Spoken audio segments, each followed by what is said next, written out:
The humid evening air of Cebu City shimmered with life as vendors packed away their carts and the old street lamps flickered to life. In a small corner of Colon Street, a humble open-air karaoke bar buzzed softly with chatter and clinking glasses. It was the kind of place people visited after long days of work, simple, noisy, and comforting. No one expected anything extraordinary to happen there. Not tonight. Not ever.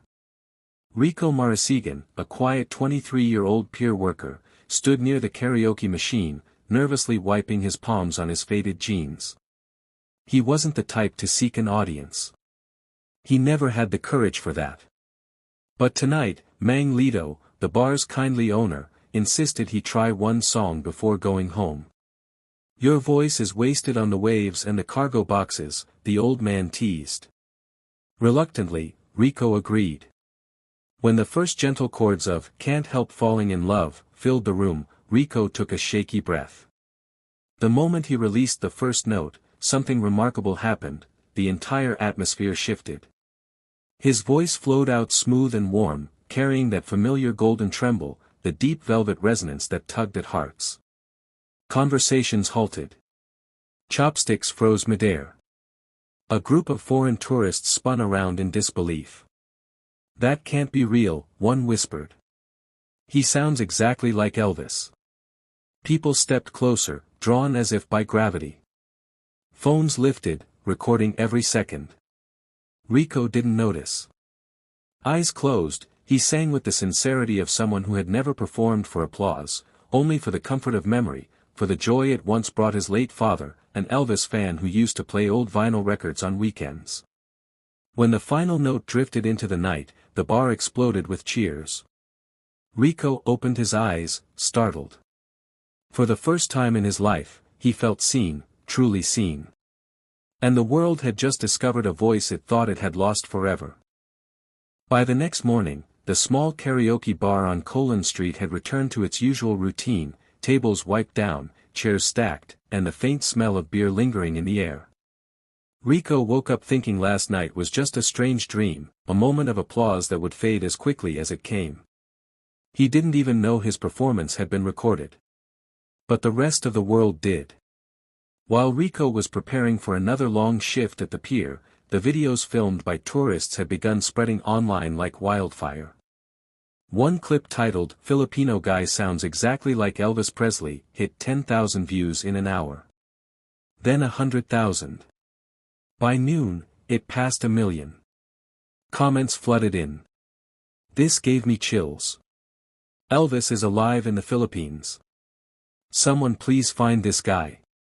Still unaware of his rising fame, Rico reached the pier only to find his coworkers staring at him with wide eyes. "Bro, you're on the internet," one of them said, thrusting a phone into his hands. Rico blinked at the screen, stunned into silence as he saw himself singing, saw the crowd, heard the voice he never thought was special. His heart pounded. He didn't know whether to feel proud or terrified. By afternoon, local news outlets were searching for his identity. Bloggers wrote articles calling him the Filipino Elvis. Talent agents began messaging the bar's Facebook page, asking for his contact information. Even Mang Lito's small karaoke bar was suddenly packed with curious visitors hoping to catch a glimpse of the mystery singer. Rico walked home that evening with a storm of emotions swirling inside him. Fame wasn't something he had ever asked for. Yet the world had knocked on his door, and it wasn't leaving any time soon. 2 days after the video exploded online, Rico found himself sitting at the edge of his bed, scrolling through endless messages he didn't know how to answer. People wanted interviews, collaborations, meet and greets.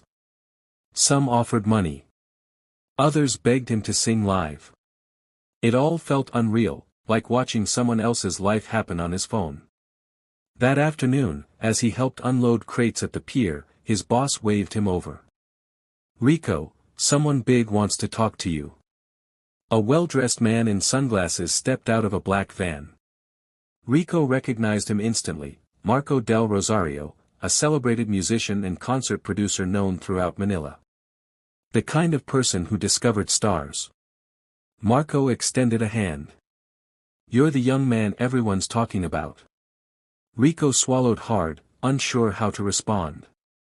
I watched your video, Marco continued. No tricks.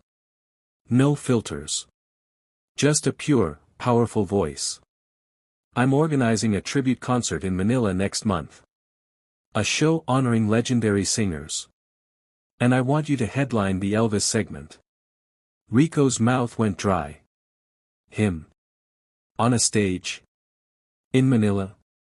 I am not a professional singer, he stammered. I only sing for fun. Marco smiled. Some of the greatest artists began exactly like that. But doubt gnawed at Rico. Was he ready? Could he perform in front of thousands of people expecting to hear the king? What if he failed? What if they laughed? What if he wasn't good enough? Marco sensed his hesitation. Listen, he said gently, people aren't drawn to you because you're copying Elvis. They feel your sincerity, your heart. That cannot be taught. Let me help you share it. Rico looked down at his calloused hands, still trembling. A part of him wanted to run. Another part whispered that maybe, just maybe, this was his moment. And he would have to choose. The lights of Manila glimmered like scattered stars as Rico stepped out of the van and stared at the massive Araneta Coliseum rising before him. Banners hung from the entrance, Legends Live Again, a tribute concert. And below the list of performers, in bold letters, was his name. Rico Marasigan, the Filipino voice of Elvis. His stomach twisted. This wasn't a karaoke bar, or a casual crowd of curious locals. This was a stadium, thousands of people, cameras, critics, celebrities. Marco placed a reassuring hand on his shoulder. You've worked hard for this. Trust your voice. Backstage was a whirlwind. Technicians rushed around with cables, makeup artists dabbed powder on shining faces, performers stretched and vocalized. Rico felt like a stranger walking through someone else's dream. As he waited behind the curtains, he could hear the rumble of the crowd, eager, loud, expectant. The host's voice boomed across the arena. Get ready for a voice you won't believe. The Filipino singer who stunned the world online, Rico Marasigan. Applause thundered. Rico's legs nearly gave out. He gripped the microphone so tightly his knuckles turned white. Marco leaned in one last time. Don't imitate Elvis. Honor him, but be you. That's why they're here. The curtains rose. A wave of blinding lights washed over him. The arena stretched endlessly, faces glowing under spotlights. For a split second, Rico froze. His breath caught. Doubt screamed in his ears. Then he remembered his father, the old vinyl player, the weekends filled with classic songs, the warm laughter. His father used to say, feel the music, Anak.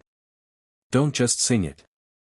The first soft chords of Love Me Tender began. Rico closed his eyes, inhaled deeply, and let the music guide him. His voice emerged, steady, rich, trembling with emotion. And the crowd fell silent, as if the entire arena had stopped breathing. Tonight, a legend's echo lived again. The final note of Love Me Tender faded into the air like a soft whisper, and for a heartbeat, the entire arena remained frozen in stunned silence. Then, an eruption.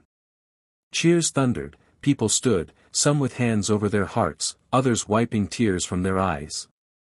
Rico blinked into the bright lights, overwhelmed. It felt like every dream he never dared to dream had burst open all at once.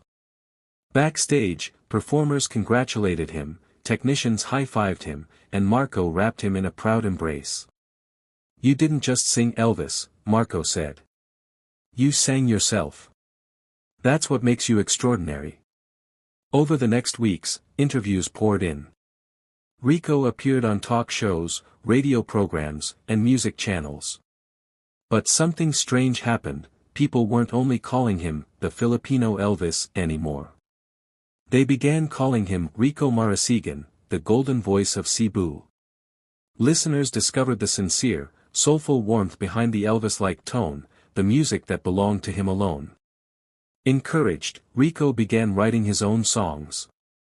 Not grand and flashy like American rock and roll, but heartfelt, blending Filipino nostalgia, modern flair, and hints of the classic styles he grew up admiring. His first original single, Echoes of Home, surprised everyone. It shot up the charts, proving he wasn't just an imitator. He was an artist. Months passed, and Rico returned to Cebu for a concert in the same neighborhood where everything began. When he walked onto that small makeshift stage behind Mang Lito's bar, the crowd overflowed into the streets. Mang Lito, misty-eyed, whispered, "I told you your voice was meant for more." Rico smiled, holding the microphone that once felt too heavy. "This is where my story started," he said.